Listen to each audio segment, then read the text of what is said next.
खबर इस वक्त मैं आपको बता रहा हूं, इंदौर से बड़ी खबर बता रहे हैं, जहां पर आदिवासी महिला के साथ दुष्कर्म की वारदात अंजाम दी गई है।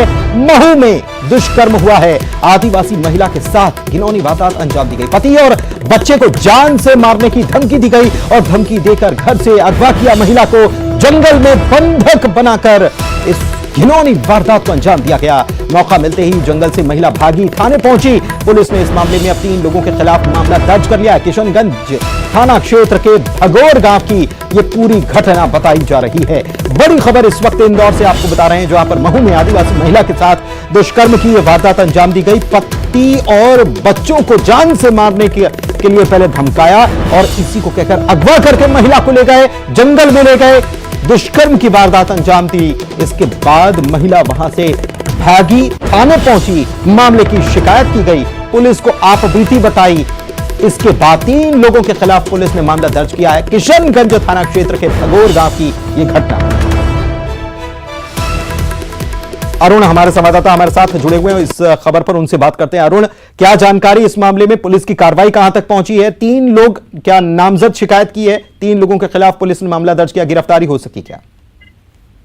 बिल्कुल, देखिए 3 लोगों के खिलाफ मामला दर्ज हुआ है। बहुत ही गंभीर ये घटना है कि एक आदिवासी युवती को पहले अगवा किया गया, उसको फिर जंगल में ले जाकर उसके साथ रेप किया, उसको बंधक बनाकर रखे हुए थे कई दिन से।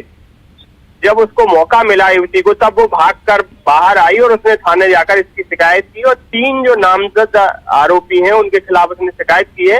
पुलिस आरोपियों की तलाश कर रही है, मामला तो दर्ज कर लिया है, लेकिन ये जो क्षेत्र है, महू क्षेत्र है, तो आदिवासियों के खिलाफ अधिकतर एट्रोसिटी की इस तरह की घटनाएं सामने आ रही हैं। और यहाँ से जो मंत्री है उषा ठाकुर, वो यहाँ से मंत्री हैं और ये जो पुलिस प्रशासन है वो भी थोड़ा कमजोर नजर आ रहा है इस इलाके में। ऐसे में अब इस पर ध्यान देने की जरूरत है। गृह मंत्री को इस पर संज्ञान लेना चाहिए, इस पर कड़ी कार्रवाई करनी चाहिए, क्योंकि ये बहुत ही गंभीर मामला है। आदिवासी युवती से रेप का मामला है। बहुत शुक्रिया आपका इस जानकारी के लिए। तो बेहद गंभीर यह मामला, महिला को कई दिनों से बंधक बनाकर रखा था, धमकाया था कि पति और बच्चों की हत्या कर दी जाएगी अगर नहीं मानी तो। महिला को कई दिनों से बंधक बनाकर लगातार दुष्कर्म किया जा रहा था। महिला वहां से जैसे तैसे जान बचाकर भागी और पुलिस से शिकायत दर्ज कराई। अब 3 आरोपियों के खिलाफ मामला दर्ज हुआ है। और ग्वालियर से बड़ी खबर इस वक्त आपको बता रहे हैं, ज्ञान वापी पर हाईकोर्ट के फैसले का स्वागत किया गया। पूर्व मंत्री जयभान सिंह पवैया ने ट्वीट किया इसको लेकर और लिखा है, हाईकोर्ट का फैसला स्वागत योग्य है। मुस्लिम समाज को अब भी एक मौका है। सर्वे में इतिहास का नंगा सत्य सामने आने से पहले ही योगी जी के सुझाव को मान लिया जाए और शिव भक्तों को ज्ञान वापी और ज्योतिर्लिंग सौंप दिया जाए, वरना इतिहास के घाव हरे करना उनके लिए लंबा अभिशाप बनेगा। ये लिख रहे हैं, ट्वीट कर रहे हैं। इलाहाबाद हाईकोर्ट ने दरअसल ज्ञान वापी के सर्वे पर रोक की मांग को खारिज कर दिया है। मुस्लिम समाज ने ASI archaeological survey of India के सर्वे पर रोक के लिए दायर की थी याचिका, जिस याचिका को खारिज कर दिया गया है और अब इसी बात का जश्न जयभान सिंह पवैया मना रहे हैं।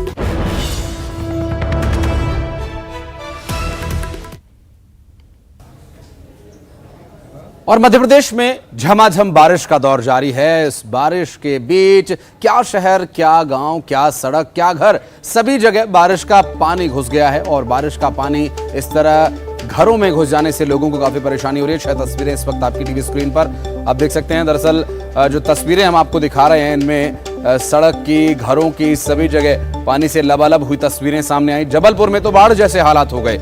चित्रकूट में मंदाकिनी नदी उफान पर है। सतना की बात करें तो पंचवटी के पास बना पुल जलमग्न हो गया। मंडला में मटियारी डैम से पानी छोड़ा गया। साथ ही नर्मदा नदी का जलस्तर भी बढ़ गया है। और इधर दमोह में भी दुकानों से लेकर मकानों तक कमोबेश एक ही जैसा हाल है, पानी भरा हुआ है। दमोह में पुल पानी में डूब गया और पुल को पार कर रहे एक शख्स की जान बाल बाल बची। और इसके अलावा शहडोल में तो स्कूल के कमरों में छाता लेकर छात्र पढ़ाई करने बैठ गए।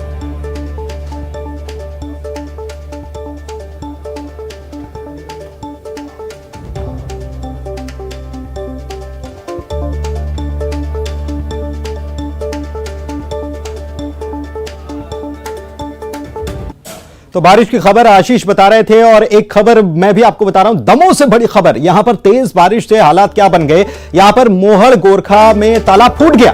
और फूटे हुए तालाब का ग्राम पंचायत ने 2019 में ही दरअसल निर्माण कराया था। जो तालाब फूटा है उसका निर्माण 2019 में हुआ था, लेकिन फिर भी तालाब फूट गया। तेज बारिश के चलते तालाब में जलभराव हुआ और जलभराव के चलते तालाब फूटने की स्थिति बन गई और तालाब का पानी अब खेतों में घुस गया है। पुलिस प्रशासन और जिला प्रशासन मौके पर पहुंचा हुआ है। तो ये दमोह से ही खबर, एक और खबर आपको बता रहे हैं। इससे पहले भी देखिए ये तस्वीरें न्यूज 18 पर सबसे पहले ये तस्वीर आप देख रहे हैं कि देखिए तालाब फूटा और उसके बाद क्या हालात बन गए। खेतों में पूरी फसल की जो तैयारी थी सब बर्बादी हो गई। यहां पर तालाब फूटने की वजह से लगातार पानी बह रहा है और पूरे खेतों में तक पहुंच गया है। और मोहर गोरखा में यह तालाब फूटा है। तेज बारिश इसकी वजह बताई गई है कि तेज बारिश की वजह से 2019 में निर्माण हुआ था, लेकिन फूट जाना तालाब का अपने आप में सवाल खड़े कर रहा है। और जबलपुर की बात कर लें तो यहां पर बारिश से बाढ़ के हालात बन गए हैं। जबलपुर की चैतन्य सिटी में पानी भर गया। रहवासियों को परेशानी उठानी पड़ी है। स्थानीय बीजेपी विधायक अशोक रूहानी ने कॉलोनी का दौरा किया है, लोगों से मिलकर हालात का जायजा भी लिया है। जबलपुर में जब भी बारिश कुछ ज्यादा हो जाती है तो फिर हालात यही बन जाते हैं। रहवासी लंबे अरसे से इसको लेकर शिकायत करते आए हैं कि ये हर बार बारिश में ये हालात बन जाते, घरों में पानी घुस जाता। देखिए सड़कों पर पानी ही पानी नजर आ रहा है। चैतन्य सिटी में पानी भर गया, बाद में बीजेपी विधायक भी पहुंचे।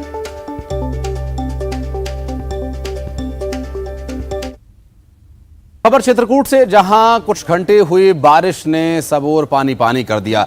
चित्रकूट में हुई झमाझम बारिश कुछ घंटों तक चलती रही और उसके बाद क्या स्थिति यहां उत्पन्न हुई, आपको आपकी टीवी स्क्रीन पर देखकर अंदाजा लग गया होगा। दरअसल मूसलाधार बारिश के बाद मंदाकिनी नदी का जलस्तर बढ़ जाने से नदी उफान पर है और आरोग्य धाम में बना घाट और पुल पूरी तरह से डूब चुका है। बात करें रामघाट, भरत घाट, राघव प्रयाग घाट की दुकानों सहित घरों तक में पानी घुस गया है।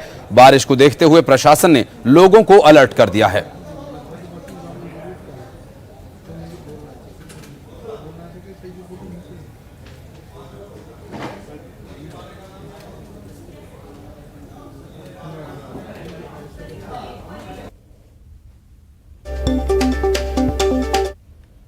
खबर सतना से, यहां पर भी लगातार बारिश हो रही है और इसकी वजह से आरोग्य धाम का पंचवटी के पास बना पुल पूरी तरह से जलमग्न हो चुका है।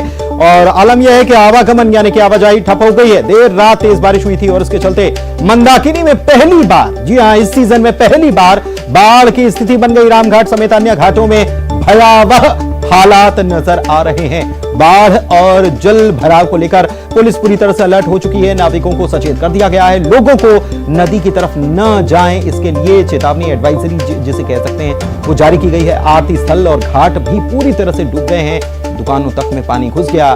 देख सकते हैं कि क्या हालात यहां पर बने हैं।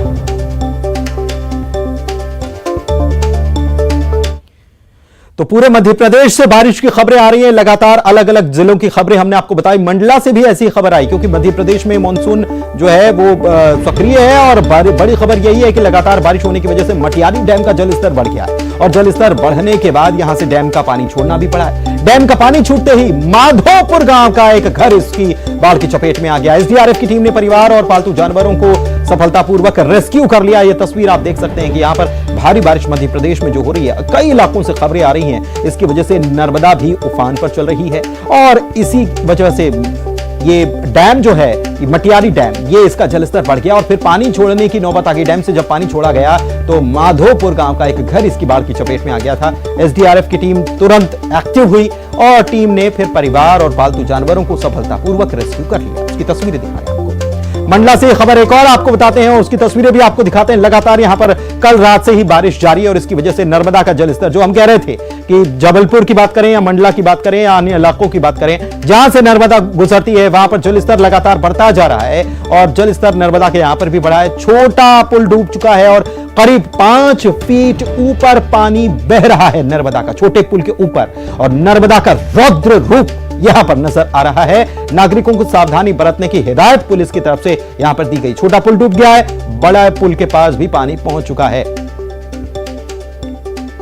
दमोह से खबर, एक और आपको बड़ी खबर बता रहे हैं। ग्रामीण अंचलों में बारिश ने कहर बरपाया है। जिले में देर रात से लगातार बारिश चल रही है। इसकी वजह से अब जिले के लोग परेशान होने लगे हैं, क्योंकि कई इलाकों में तो, निचले इलाकों में तो बेहद भयावह हालात हैं। देख सकते हैं कि कहां तक पानी पहुंच गया है। लोगों का जीवन जो है वो मुश्किल में फंस चुका है। जिले के लोग परेशान हैं। पहाड़ी अंचल में लगातार बारिश हो रही है। इसकी वजह से, जोरदार बारिश की वजह से नदी नाले उफान पर आए हुए हैं और ग्रामीण अंचलों में तो दुकानें और मकानों में पानी भर गया। और इसके बाद प्रशासनिक व्यवस्था को लोग कोसते नजर आ रहे हैं, क्योंकि उनके पास अब कोई साधन नहीं बचा। आने जाने के रास्ते बंद हो गए, सड़क पर पानी ही पानी नजर आ रहा है और ये हालात बन गए हैं कि घुटने से ऊपर पानी आ चुका है। तो घरों में ही कैद हैं लोग, घरों में भी पानी दाखिल हो चुका है।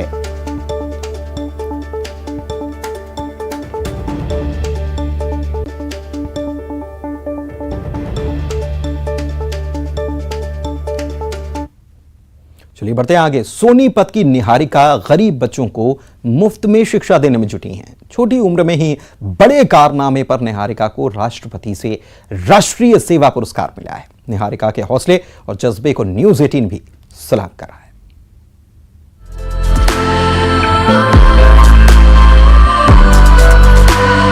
सुश्री निहारिका एनएसएस स्वयंसेवक हिंदू गर्ल्स कॉलेज काठमंडी सोनीपत हरियाणा। सोनीपत की एक युवा लड़की निहारिका ने साबित किया कि दूसरों की भलाई के लिए जीने से बड़ा कोई गुण नहीं है। आज निहारिका एक घरेलू नाम बन गई है और पूरी तरह से समाज में योगदान देने वाली पहल का नेतृत्व कर रही है। शिक्षित होना सशक्तिकरण का प्रतीक है, क्योंकि इससे जिंदगी में बहुत से रास्ते खुलते हैं। शिक्षा जीवन को पुनर्गठित करने का एक मौका है और निहारिका ने ठीक यही किया। छोटी उम्र में निहारिका ने देखा कि उसके यहाँ काम करने वाली महिला का बच्चा स्कूल नहीं गया और इस बात से वो हैरान रह गई। निहारिका ने खुद ही पढ़ाना शुरू कर दिया और यहाँ से शुरू हुई निहारिका की निस्वार्थ सेवा। जुनूनी निहारिका ने इसे अपने ऊपर ले लिया और पड़ोस के गरीब बच्चों को मुफ्त में पढ़ाना शुरू कर दिया।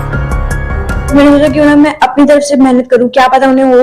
तो फिर ऐसे मैंने ज्यादा लोग से ना जुड़ के, एक दो जगह जुड़ कर अपने बच्चे, ज्यादा बच्चे ना करके अपने घर पे 5-10 जो काम वाली के बच्चे हो गए, अगर जो भी नीडेड पर्सन है। निहारिका के निस्वार्थ भाव के इस नेक काम ने उन्हें राष्ट्रपति द्रौपदी मुर्मू द्वारा प्रतिष्ठित राष्ट्रीय सेवा योजना पुरस्कार 2021-22 दिलाया। सामाजिक क्षेत्रों में सराहनीय काम करने के लिए निहारिका को रजत पदक और प्रशस्ति पत्र से भी पुरस्कृत किया गया। एनएसएस में आप अपनी बेटियों को जरूर डालें। उसमें आपका इतना ज्यादा भी आपको लगेगा कि मेरी बेटी बाहर जा रही है, वो कुछ ना कुछ सीखने का मिलेगा, उसमें कॉन्फिडेंस बिल्ड होगा और वो आगे समाज से लड़ पाएगी अपने लिए। निहारिका उभरते भारत की शक्ति का प्रतिबिंब है। हम न्यूज़ 18 नेटवर्क पर निहारिका जैसी भारत की महिलाओं को सलाम करते हैं, जो मैं कर सकती हूँ में विश्वास रखती हैं।